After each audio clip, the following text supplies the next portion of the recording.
Cześć. Dzisiaj na warsztacie mamy model firmy HPI. Jest to Venture z karoserią Toyoty FJ Cruiser.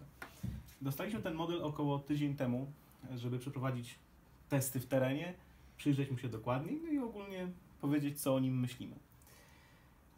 To może w skrócie o samym modelu. Jest to wersja RTR, czyli gotowa do jazdy. Dostajemy wraz z modelem bardzo fajną aparaturę TF40, bardzo przyjemna, mam taką samą w HPI Sprint. Parę ładnych lat już jej używam, jest nawet bardzo, bardzo fajna. Dodatkowo mamy baterię Nimcha 2000 machów, około godzina jazdy spokojnie na tej baterii. Najprostszą ładowarkę i trochę zapasowych części. O samym modelu. Model jest w skali 1:10. Jest to najnowsze dziecko firmy HPI. Może zajrzymy do środka, bo tu mamy dużo fajnych rzeczy. Na przykład z takich ciekawych rozwiązań mamy silnik z przodu, serwo na ramię, rozdzielacz na środku, wodoodporny regulator, zamknięty w pudełku, w skrzynce wodoodporny odbiornik. Z tyłu mamy tackę na baterię. No i to tak w skrócie chyba tyle, tak? Z takich bardziej technicznych rzeczy model, no niestety nie ma powalającego skrętu jak niektóre modele w tej chwili na rynku, ale nie jest to problem, da się to poprawić. HPI ma w ofercie półosie CVD, które na pewno kąt skrętu zwiększą. W czasie tego tygodnia, jak mieliśmy go na testy, mieliśmy okazję nim kilka razy już pojeździć i naprawdę model nas zaskoczył. Wyjęty prosto z pudełka, jedyna modyfikacja, przesunięty zderzak trochę bliżej karoserii. Wszystko jest zrobione używając tylko i wyłącznie części z pudełka. No, jeździ naprawdę rewelacyjnie, tak? Pierwsze testy wypadły super. Jeździliśmy tym modelem u znajomego po bardzo fajnym torze.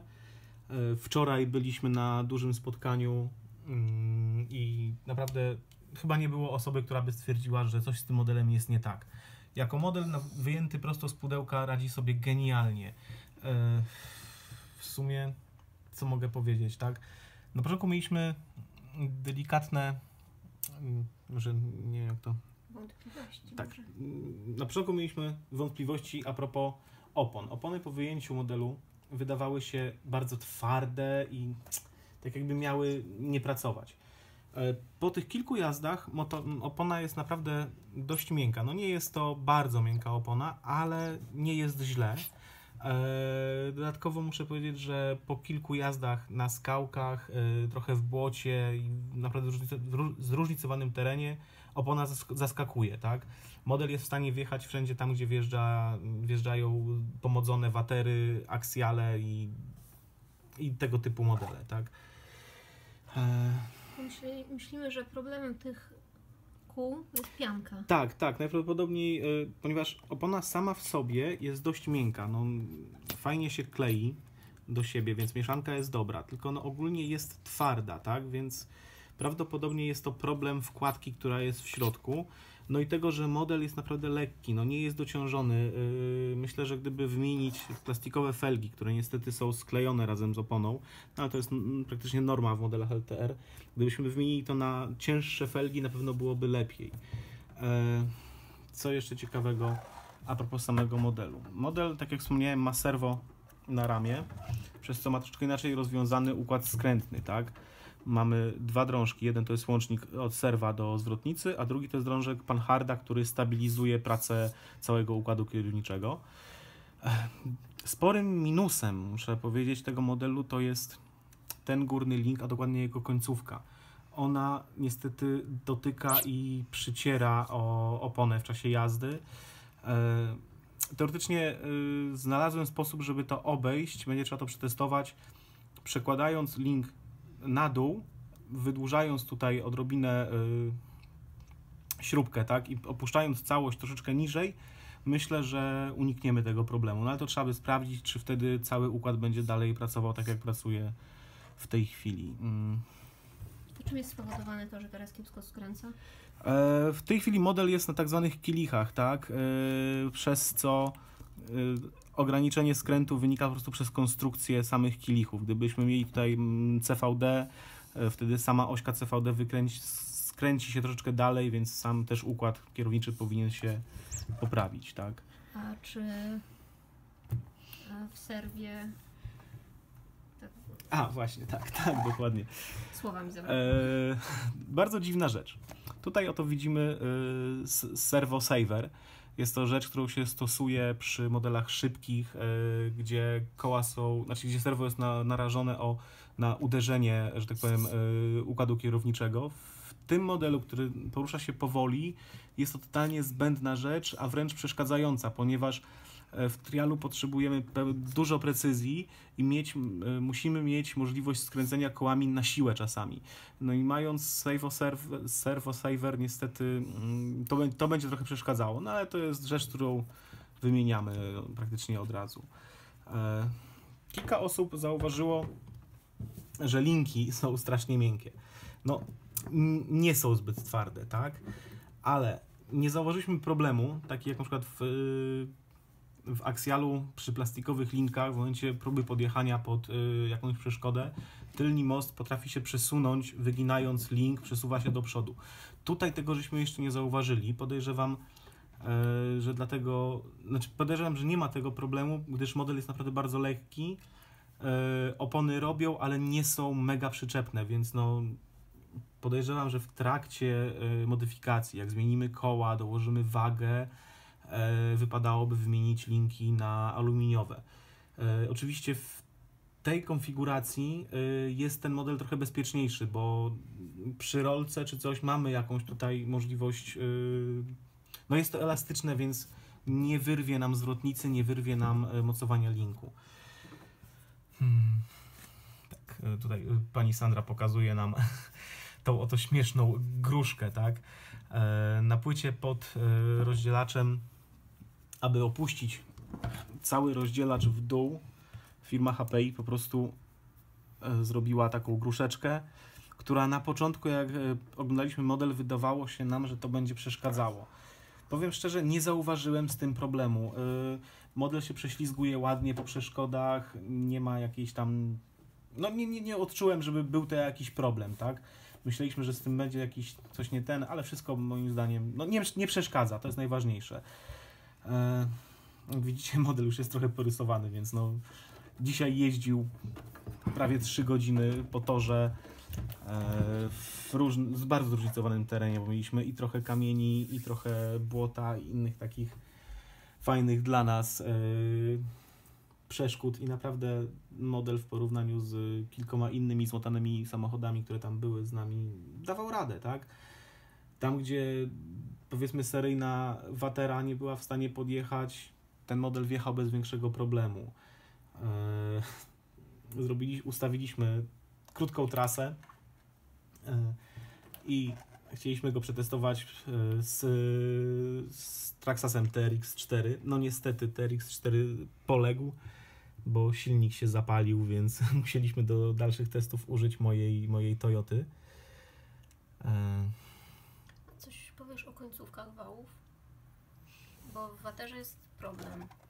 Chodzi to tak, bo jak zapewne część z Was wie, w Waterze cały ten element, ten joix jest schowany w moście, przez co w razie jakiejkolwiek awarii wału musimy rozebrać cały most. Jest to naprawdę kupa roboty. Tutaj mamy standardowo, tak samo jak w Axialu i w innych modelach, zastosowane końcówki na zewnątrz. Moim zdaniem jest to bardzo przyjemne. No wiadomo, łatwiej to serwisować, łatwiej to czyścić, mamy do tego szybki dostęp, tak? W kilku słowach. Moim zdaniem bardzo fajny model na początek. Warto kupić, warto się nim pobawić. Na pewno jest podatny na modyfikację przez prostotę w swojej konstrukcji. Bo nie ma tutaj nic, co jest, że tak powiem, zbędne. Każdy kawałek plastiku, każdy element do czegoś służy i naprawdę wszystko jest ładnie zaprojektowane, fajnie pomyślane. No i mi się naprawdę podoba, tak? Co byś zmienił? Co bym zmienił? W momencie, kiedy chciałbym tym modelem jeździć bardziej, powiedzmy tak, ekstremalnie, tak? Przeniósłbym na pewno mocowanie baterii z tyłu, położyłbym ją w poprzek tutaj zaraz za rozdzielaczem, żeby opuścić środek ciężkości, ale muszę też przyznać, że w tej chwili z tym ułożeniem baterii model genialnie sobie radzi na trawersach. Podejrzewam, że zaletą jest bardzo lekka karoseria. Co jeszcze? No wiadomo, w większości modeli RTR, a praktycznie chyba we wszystkich modelach RTR mamy problem z za słabym serwem. To serwo ma około 6 kg. Ja dodam, że w swoim modelu używam serwa, który ma ponad 20 kg, więc no, to jest rzecz, którą trzeba koniecznie wymienić. Podejrzewam, że wymieniłbym silnik z 35 na 45T i włożył baterię LiPo 3S, ale to jest po prostu moje... No po prostu ja lubię, jak mam możliwość wciśnięcia gazu i model ma trochę większą prędkość, a dzięki silnikowi 45T miałby większą precyzję z dołu. Mamy już w serii wodoodporny regulator, wodoodporny odbiornik zamknięty w skrzyneczce. Serwo, z tego co wiem, też jest wodoodporne, więc tak naprawdę możemy się tym modelem pchać w błotopodach i nie powinno być problemu. Tylko trzeba pamiętać, żeby wyczyścić go od razu po powrocie. Oczywiście, tak. Bo inaczej z łożyskami się pożegnacie. Tak, to jest prawda. Pokaż jeszcze, jak działa zawieszenie. Zawieszenie w tym modelu jest bardzo fajnie zestrojone. Tak jak mówię, część założę karoserię, żeby była pełna waga. Część modeli, jak wyjmujemy z pudełka, stoi wysoko i naprawdę źle to wygląda.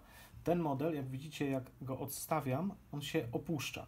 Tył by się opuścił jeszcze bardziej, jakbym dołożył baterię. I naprawdę zawias jest fajnie zestrojony. No, ma całkiem spory wykrzyż, co pomaga w pokonywaniu przeszkód. Czasami przeszkadza, ale to już zależy od stylu jazdy, tak? Mamy parę ładnych skalowych dodatków, tak? Zacznijmy od zderzaka, o którym wspominałem, że został przez nas cofnięty do tyłu. Bardzo, tak, dobre połączenie. Został cofnięty pod karoserię, żeby nie przeszkadzać. Mamy szekle, żeby zaczepić linkę w razie problemów. Bardzo fajnie wyglądające lusterka. Prawdopodobnie, jakby ktoś miał ochotę, można w nie włożyć oświetlenie. No i bagażnik, tak? Bardzo przyjemna rzecz, ponieważ możemy sobie odpiąć z tego bagażnika poprzeczki.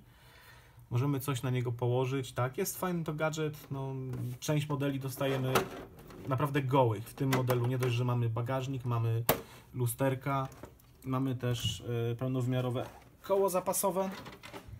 Niby drobiazga cieszy. I jeszcze co jeszcze? torebeczka.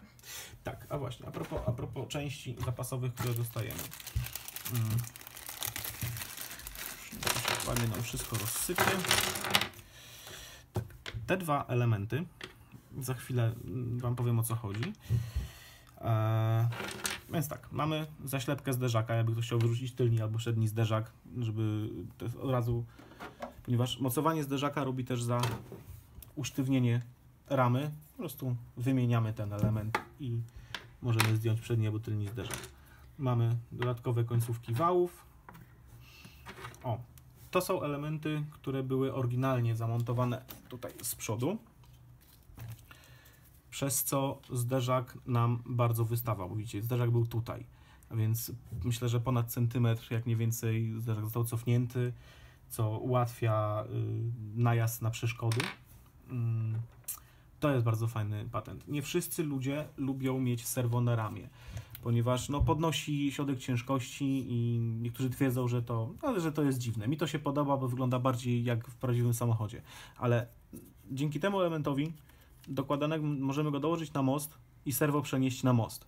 Co to daje? Daje nam to tak naprawdę tyle, że mamy bardziej dociążony most i serwo jest bardziej narażone na błoto i cały syf, że tak powiem, podczas jazdy. Ale wiele modeli tak ma i to nie jest minus, więc jakby ktoś chciał, może sobie przenieść. Nie jest to bardzo, bardzo fajna sprawa. W wielu modelach, szczególnie RTR, takich elementów nie dostajemy.